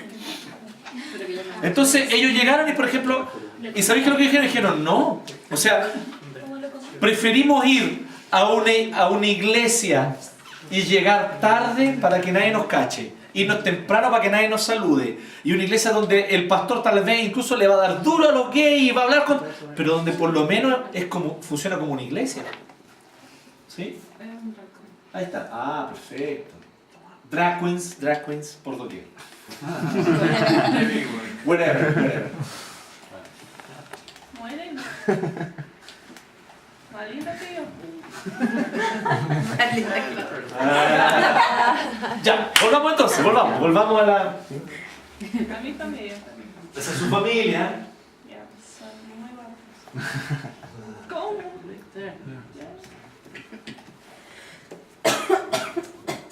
Bien, ojalá que no parte del inicio. Ahí está ya. Entonces, esas son las tres I, ¿ya? Es importante hacer esta diferenciación, porque muchos que tienen la inclinación son nuestros hermanos en Cristo. Y lo único que quieren es ser fieles al Señor. Y como la iglesia no los entiende y los rechaza, muchas veces para ellos puede terminar siendo muy tentador dar este salto, o sea, identificarse a sí mismos como gays, lesbianas y empezar a vivir ese estilo de vida. Y tal vez ya incluso dar el salto y terminar abrazando ideologías que son anticristianas. ¿Sí? Tengamos cuidado con eso. Entonces, aquí en este ámbito hay muchos hermanos nuestros que tenemos que amar, cuidar y caminar juntos. ¿Sí? Entonces, tengamos claro eso. Aquí en este ámbito hay muchos que necesitan oír el Evangelio para ser convertidos al Señor. Y el hecho de que el Señor los convierta no significa que se les va a quitar la inclinación. Tal vez va a continuar. Tal vez sí se les quite, no lo sé. El Señor puede hacer un milagro, yo no lo niego. Pero yo no tengo por qué obligar a Dios a hacer milagros. Dios es Dios. Dios hace milagros cuando Él quiere y porque Él quiere, no porque nosotros le decimos que lo haga.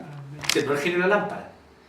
Entonces, si Dios quiere hacer el milagro de cambiar su inclinación, bacán. Pero si no, esa persona va a quedar con esa inclinación.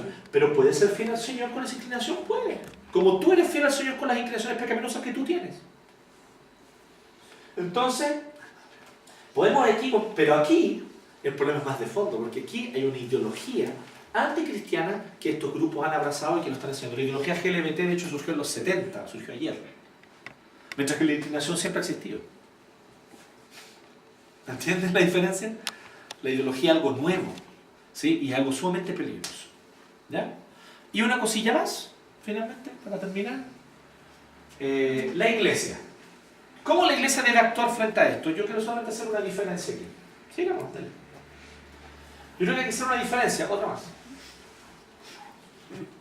Existe la iglesia como institución, que es la iglesia con nombre iglesia, ¿no? Que tiene un pastor, o que tiene un grupo de ancianos, o que tiene una estructura. Existe la iglesia como institución. Pero existe también, por favor, una más, la iglesia como el pueblo de Dios en el mundo. ¿Cómo nosotros debemos involucrarnos con estos temas? Yo creo que la manera de involucrarnos es como creyentes viviendo su fe en el mundo. Yo creo que la iglesia como institución debe abocarse principalmente a mantener el culto a Dios y glorificar a Dios y adorarle, y a la predicación del Evangelio. Pero los creyentes, con sus distintas profesiones, oficios y llamados y vocaciones en el mundo, yo creo que son llamados principalmente a influenciar en estas otras áreas. Yo creo que por ahí yo lo pondría. Pero eso solamente como una reflexión final, ¿ya? Pero eso sería. Creo que me pasé el tiempo, pero no. ¿Puedes dejar la última diapo para anotar, por favor? Deje la última diapo, gracias. ¿Me puedo sentar para responder las preguntas? ¿Hay tiempo para preguntas o le quité todo el tiempo para las preguntas? No. Sí, muy rápido. Ya. En honor al tiempo, solamente 12 preguntas. No, dale más. No, dale nomás, sí, dale. Ya, una. No, 5. ¿Qué dice esto? 5 preguntas. Ah, ya sé. El jefe dice eso. Pero antes de que se olvide, vamos a hacer la ofrenda. Vamos a lucrar. Así que vaya, por favor. Sí, por mientras, ¿quién quiere partir preguntando? Bien, preguntas, vamos. Yo quiero hacer una acotación. Aparte la pregunta es que una drag queen se incluye, ¿o no? No, Sí, la sesión fue la sesión. Son 5 aparte de esa. Ah, no, sí, que había posibilidad de tener el PowerPoint o que lo deje para que aprendamos porque está buenísimo. Yo se los dejo. Ya. Eso. No es pregunta, era acotación. Así que todavía quedan 5.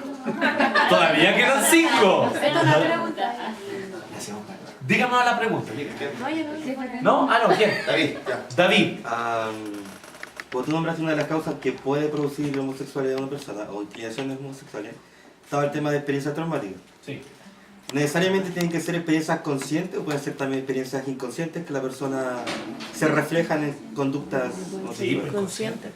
Generalmente los abusos, incluso, no siempre, pero muchas veces lo manda al inconsciente. Y la persona no sabe, no se acuerda. O sea, actúa por algo que no sabe porque Porque no sabe, ¿sí? A veces, muchas veces ocurre. Y no se acuerda cómo fue. ¿Sí? Ya, y en ese proceso sería... es muy difícil para una persona que vive con algo que no conoce saber por qué se le produce eso.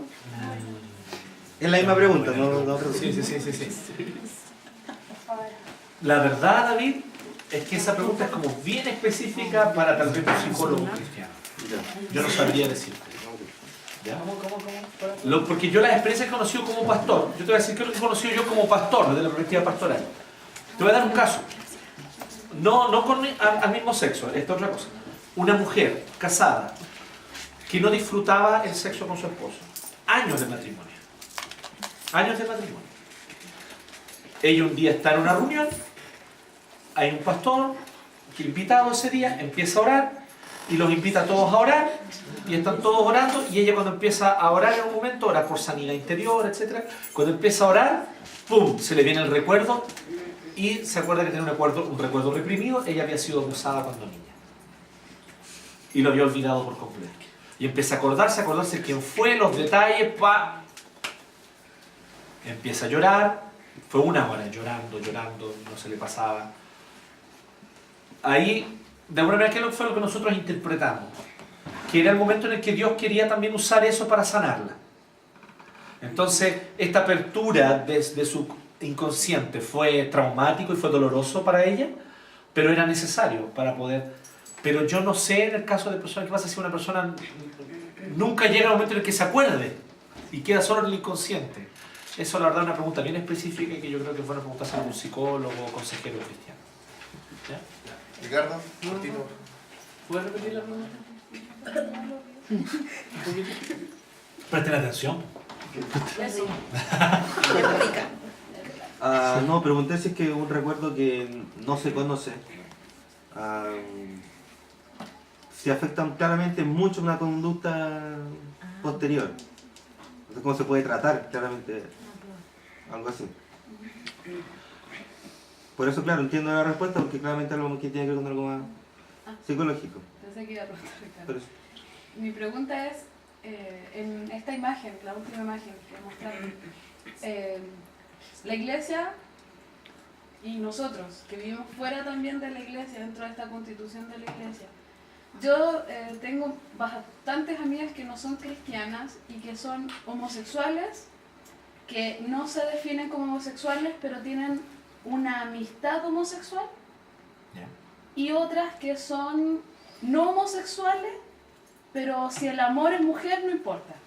¿Se entiende la diferencia? Muchísimo. Ya. Ahora, estas personas, incluyendo personas homosexuales, están dentro de iglesias católicas y profesan mucho el catolicismo. Entonces, de repente, cuando el mismo cura le dice no es importante, de repente, ¿cómo se comporta la iglesia en sí? O aquella persona, que en este caso sería yo, frente a este gama de colores de sexualidad. Sí. ¿Cómo enfrentáis el hecho de decirle, de exponer a Cristo en medio de todo? Si al final de cuentas la persona que a lo mejor es como la que ellas ven como autoridad o que transmite de Dios es un cura y que avala también el tema. Sí. ¿Cómo a lo mejor no es muy amplia la pregunta, pero cómo lo enfrenta? Sí, yo entiendo la pregunta. Mi drama es no saber si tengo una respuesta a eso. ¿Por qué? Porque, a ver, yo creo que en general, ¿qué es lo que yo tendería primero a pensar? Yo creo que una persona que que escucha recomendaciones de quien es su guía espiritual, que no son acordes con la palabra de Dios, entonces lo que uno necesita hacer es guiarlos a la palabra del Señor y mostrarles que la palabra de Dios finalmente es la que tiene la autoridad final, no lo que un cura pueda decir. Y entonces en ese sentido hablarles con respecto a lo que hablamos al inicio, al pecado de malacoya, el pecado de una identificación sexual que es antinatural. Y mostrar que no es el plan que Dios tiene para esa persona en su vida. ¿Sí? Porque lo que me comentaron fue, tú no estás en contra de esto. Y yo fue como, espérate, es que la palabra dice que no es correcto, que estás separándote, que no le estás haciendo caso, por decirlo de alguna forma. Pero es que como tú te sientas y estás tan tranquila con nosotros y la pasáis bien con nosotros. Eso es distinto. Y yo fue como, ok. Y en un punto, una hermana en una iglesia me dijo, yo pensé que tú estabas como en eso, porque me vio con mis amigas. Y ella sabe, porque tú sabes cómo son ellos. Y yo fue como, wow, en la iglesia. Okay. Bueno, pero eso le pasó a Jesús. Sí. Se sentaba a comer con los pecadores y los juzgaban por eso. Yo creo que eso no te tiene que extrañar, no te tienes que preocupar por eso. Si tú estás siendo fiel al Señor y estás ahí en ese medio dando testimonio del amor de Cristo, eso es algo que Dios sabe, tú lo sabes. ¿Por qué le doy tanta importancia? Porque dentro de esto, ellas son mujeres, yo soy mujer, ellas no creen en Cristo, no han entregado su corazón, yo sí. Entonces yo entiendo eso, pero de repente los jóvenes y la iglesia no entienden eso. Mati. He escuchado algunas veces y también he leído acerca de que varios libros acerca como de cómo predicar el domingo homosexual y ese tipo de cosas. Y una de las posturas fuertes que se plantea es acerca de que no tienes que confrontarlo inmediatamente con su homosexualidad. Como no le prediques al homosexual, predícale al pecador. Entonces quería saber cuál era tu opinión al respecto de eso. ¿Cómo abordas el tema de predicar a un homosexual y qué pasa, por ejemplo, en el caso de... porque yo me llevo súper bien con los homosexuales, entonces tengo hartos amigos gay y he tenido varias experiencias en base a eso. ¿Qué pasa cuando un homosexual entrega su vida a Cristo o cree en el Señor como su Salvador, pero aún sigue practicando este pecado? Porque... ya, no quiero empezar como a cuestionar, porque es algo personal, pero también pasa, por ejemplo, yo pienso en los cristianos que sí hemos entregado nuestra vida a Cristo y a lo mejor, no sé, teníamos problemas con la fornicación y ya no fornicamos más, pero seguimos mintiendo. Entonces, no sé si son como esos dos ámbitos que me gustaría que explicaran. Yo creo que la experiencia de conversión debe llevar a un cambio de vida. Sí. Especialmente en aquellas áreas que son claras y abiertamente evidentes y evidentemente pecaminosas, digamos, que la persona se da cuenta. Ahora, ese cambio de vida no significa que la persona no va a luchar o no va a tener recaídas. Va a haber tanto luchas como también incluso momentos de duda y momentos de recaídas en esos pecados antiguos. Entonces esa persona necesita encontrar el apoyo necesario en un cristiano. Ahora, con respecto al tema de la predicación al no creyente, yo creo que ese es el método, porque es lo que yo veo que Jesús hace. O sea, Zaqueo era un hombre que era conocido en Jericó, porque se había enriquecido a costa de cobrarle el impuesto al imperio que los oprimía a sus hermanos. Zaqueo era un traidor de sus hermanos, que se había enriquecido gananciosa e ilícitamente, y todo el mundo lo sabía. Y cuando Zaqueo se sube al árbol, Jesús no le dice, oye tú, pecador, que has robado a la gente y que lo has defraudado con dinero. No, Jesús viene y le dice, Zaqueo, bájate de ahí porque voy a ir a cenar a tu casa. Y nadie quería entrar a la casa de Zaqueo. Nadie, ningún judío, se sentaba en la mesa de Zaqueo, porque era un traidor de su pueblo, cobraba impuestos para los romanos.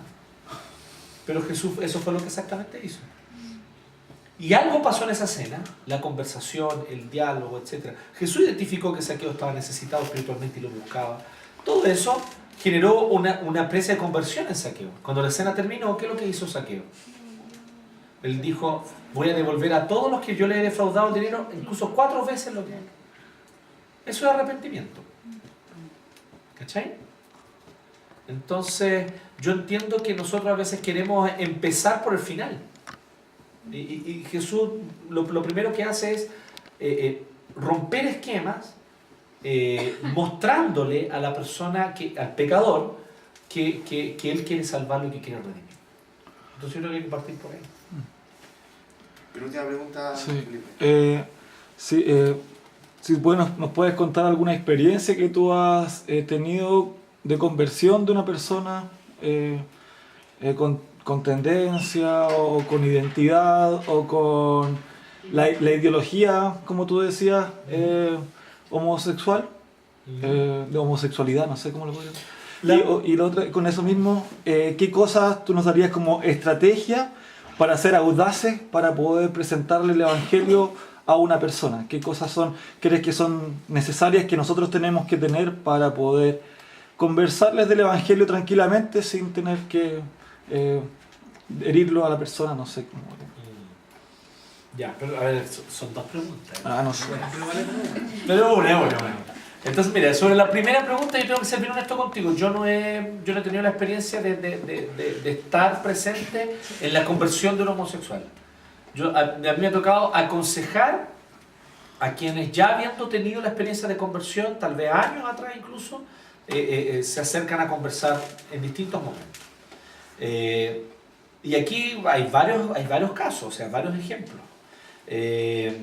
Por ejemplo, de alguien que sintiendo atracción por el mismo sexo, yendo a la figura anterior, sintiendo atracción por el mismo sexo, fuerte atracción por el mismo sexo, nunca había tenido actividad sexual con nadie. Era un chico que se había criado en una iglesia, era hijo de creyente y que él luchaba fuertemente contra eso en su vida, pero que él sentía esa atracción fuerte.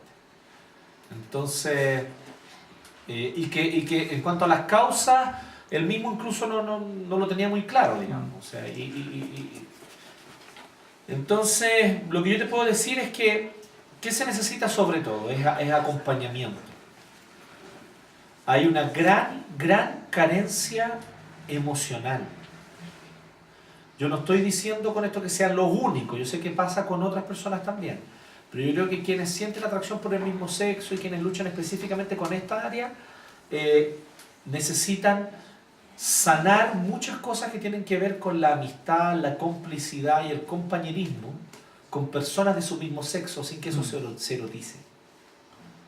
Entonces es importante que nosotros estemos ahí disponibles para ser instrumentos de Dios para esas personas en esa área. ¿Me entiendes lo que quiero decir? Sí. O sea, cuando una persona ha vivido, por ejemplo, experiencias homosexuales, ha vivido incluso también durante un periodo por miscuidad o lo que sea, tiende entonces a ver, por ejemplo, un hombre tiende a ver en otros hombres solamente un objeto de atracción. Y es bueno poder ser parte de la sanidad de eso en esa persona que se ha convertido. Y decir, mira, yo soy tu amigo, yo estoy contigo, pero esto no significa nada más y no tiene nunca que significar nada más. Significa que somos amigos. Pero incluso es algo más profundo eso. Porque finalmente vamos a tener una amistad y vamos a poder... Y la intimidad va a ser mayor a que si fuera sexual. Porque tienen una intimidad espiritual de hermanos que se apoyan. Y yo creo que ese es el principal desafío. Yo creo que lo que sobre todo necesitan no es una estrategia de cómo llegar. Yo creo que lo que dice Nati creo que es súper correcto. Yo creo que no hay una técnica. ¿Cuál es la técnica para evangelizar a un homosexual? No hay una técnica. Tú predicas a Cristo como le predicas a cualquiera. El tema es cómo tú disipulas o cómo tú eres parte del discipulado. Y ahí el discipulado es un tema, porque el discipulado necesita comunión. Fuertemente necesitan comunión. Eso. Última pregunta. ¿Alguien más? No, pero... Es porque ella preguntó. Sí, exactamente. Sí, obvio, está ahí. ¿Sí? ¿Ya? ¿Nadie más? Ya, Broche final. voy a dar un poco de contexto a la pregunta para que se entienda. Estuve en un colegio de hombres desde séptimo a cuarto medio. Y me pasaba mucho, creo que lo entendía con eso porque muchos de mis compañeros se molestaban entre ellos diciéndose como poco hombre y tantas cosas. Sí. Que en un momento entendí como que, porque ninguno de nosotros es 100% masculino. Nosotros tenemos atributos femeninos y masculinos. Algunos hombres desarrollan atributos más femeninos que masculinos. Por ejemplo, no son hombres que pelean o son más sensibles. Y las mujeres igual, hay mujeres que tienen atributos más masculinos que femeninos. Entonces Son me pasaba... mujeres que pelean. Son mujeres que... No, y es verdad, es verdad. Y me pasaba mucho en el colegio que había compañeros que por esos comentarios empezaban a auto-reformarse como pensando que realmente ellos no eran hombres. Hasta el momento que uno llegaba a pensar que quizás eran como entre medio entre hombre y mujer. ¿En qué colegio? Yo estudié en un colegio que aparte era internado, viste, en el IMBA. Ah, en el IMBA. Entonces era internado, entonces los hombres vivían con hombres. ¿Qué más estudias, Limba, tú? Entonces se daba mucho entre los hombres que vivían ahí. La homosexualidad como no abiertamente, pero se daba mucho. Bajo la sábana. Se daba mucho el tema. Entonces lo que voy es que a veces yo veo mucho error en la sociedad, o inclusive mucho en la iglesia, cuando trata de reformar cómo es una persona propia. Diciéndole, tú no eres hombre. Porque no sé, porque no se comporta como él cree un hombre debiera comportarse. No sé, no reacciona o es más sensible, le gustan las flores, no sé. Entonces a veces creo que nosotros sí hacemos un daño cuando no reconocemos que las personas son diversas. Sí. No en su sexo, porque su sexo es tener pene y vagina, sino en cómo ellos viven el género que les tocó, claro, porque sus genes fueron así. Tienen más inclinaciones femeninas, menos inclinaciones más masculinas. O más masculinas o menos femeninas. A veces creo que, y te lo planteaba, ¿qué podemos hacer como iglesia al respecto, como para ayudar a esos casos de personas? Es un buen punto. La verdad es que nunca lo había pensado de esa manera. Me parece súper bien lo que tú estás planteando, David. Yo creo que hay manteniendo eso sí un modelo bíblico. ¿A qué me refiero yo? Como bien dices tú, no es hombre el que habla fuerte, golpea la mesa y se tira los peos más fuertes. Eso no es ser hombre, ¿cachai? Necesariamente. Eso es un estigma, ¿cachai? Es que yo soy hombre, yo tomo cerveza. A lo mejor a lo que te le gusta el late harvest y eso no lo hace gay. ¿Cierto? Además que es legítimo que te guste el late harvest. Entonces, en fin, o sea, no, es que yo tomo el whisky solo. Ah, te le gusta el whisky honey. Ah, eso es fleto. ¿Me entiendes? Si eso, ese tipo de comentarios, yo entiendo lo que tú quieres decir, si eso existe, yo estoy de acuerdo contigo. Y esos son estigmas estúpidos, yo creo que hay que vencerlos. Y muchas veces nosotros mismos nos vemos involucrados en ese tipo de estigmas por la broma, porque el chiste es más fácil también, si para qué ni me cuento. Es más fácil el chiste de esa manera, ¿cierto? Pero la verdad es que, sin embargo, sí hay un modelo de masculinidad bíblico, por ejemplo, que tiene que ver con liderazgo en su familia. No liderazgo en todo, pero liderazgo por lo menos en su familia. Tiene que ser alguien que sabe guiar una relación. Tiene que ser alguien que sabe tomar la iniciativa para guiar una relación con una mujer. Y eso debe mostrarse desde el tiempo del cortejo, el pololeo y el noviazgo. Y para eso no es necesario ser el que golpea fuerte. No, hay muchos hombres que, como bien dices tú, tal vez no pelean, tal vez no juegan a la pelota, tal vez son dados otro tipo de actividad que culturalmente se asocian como más femeninas, ¿sí? Llora con las películas, lo que tú queráis, pero que son bien hombres para sus cosas desde una perspectiva bíblica, porque les gusta una mujer y son fieles a ella. Y eso es ser más hombre que ser un hombre que le gustan 10 mujeres y anda a la ciega de todas. ¿Sí o no? Se requiere más cojones para ser fiel a una que para andar seduciendo a 20. Entonces, ese hombre es un hombre que sabe ser fiel a una mujer, es un hombre que sabe cuidarla, es un hombre que sabe tomar la iniciativa, que no tuvo temor de venir y acercarse a la mujer y decir, ¿sabes qué? Yo quiero tener algo contigo. No hace falta que te diga que me muero por ti. Entonces como dice el Salmo, ¿no? Como dice el Salmo. Entonces, estoy súper de acuerdo contigo, pero sin perder de vista, eso sí, no relativicemos tanto, que hay ciertos principios, por lo menos, que son bíblicos. Y esos principios que también son bíblicos con respecto a la feminidad, que es, por ejemplo, el sentirse bella. Creo que es importante para todas las mujeres sentirse bella. Ahora, ¿cómo se va a sentir bella?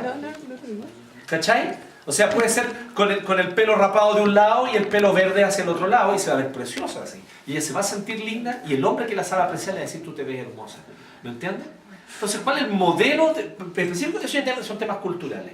Pero sí podemos ver que una mujer pueda vivir un modelo bíblico de feminidad y un hombre un modelo bíblico de masculinidad. Y ahí vamos a ver que los modelos bíblicos, más que un molde, son principios. Ahora, la manera son varias, pueden ser varias maneras. Un hombre no es más hombre necesariamente porque juega la pelota, toma cerveza, ¿cierto? Y se comporta como un vikingo. Eso no lo hace. No. Claro. Bueno, en el boxeo hay varios que... Sí. Bueno, antes de terminar, muchas gracias, Pastor, por... Gracias a ustedes por su paciencia. Una cosa, igual, muchas gracias por haber asistido a esta noche de voluntarios. Esperamos que les haya gustado y también, si tienen más dudas, no sé si pueden seguir contando algún tema, solucionar alguna. Me pusiste en un aprieto, me preguntáis aquí delante de todos. No, sí. En próximas oportunidades. Así que, a las personas que vienen por primera vez también, muy bienvenidos. Quisiera pedir a David si puede orar para terminar. Y antes que todo, no se vayan al tiro porque, de partida hay comida, así que no se vayan.